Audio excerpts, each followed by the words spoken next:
Chia seed, যত বিচি জাতীয় খাবার আছে এগুলো আপনার খারাপ কোলেস্ট্রলটা কমাবে, ভালো কোলেস্ট্রল তৈরি করবে, যেটা এইচডিএল। নাম্বার 2, সামুদ্রিক মাছ যেমন টুনা মাছ, স্যালমন ফিশ সহ যে কোনো তৈলাক্ত মাছ খাবেন। মাছের তেল আপনার শরীরে ভালো কোলেস্ট্রল তৈরি করবে, কারণ এটা ওমেগা-3 ফ্যাটি অ্যাসিড তৈরি করবে। নাম্বার 3, যেটা ডিমের কুসুম আপনার শরীরে ভালো কোলেস্ট্রল তৈরি করবে। আমরা জানি না অনেকেই, একটা অ্যাভারেজ সাইজের ডিমের 300 মিলিগ্রাম পর্যন্ত ডিমের ভালো কোলেস্ট্রল থাকে। এছাড়া আপনি কি খাবেন?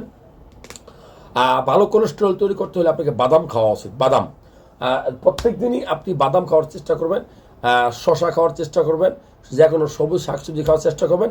কয়েকটা খাবার বয়কট করবেন, যেমন ধূমপান বা বিড়ি সিগারেট খাবেন না, অ্যালকোহল রেড লেভেল যেটা, কোনো মদ জাতীয় জিনিস খাওয়া যাবে না। তারপরে আপনার অতিরিক্ত তৈলাক্ত খাবার খাওয়া যাবে না, এক তেল দিয়ে ভাজা হয় কয়েকটা রান্না, ওইরকম খাবার কম খাবেন। আর অতিরিক্ত চর্বিযুক্ত খাবার যেমন গরুর মাংস বয়কট করলে ভালো হয়।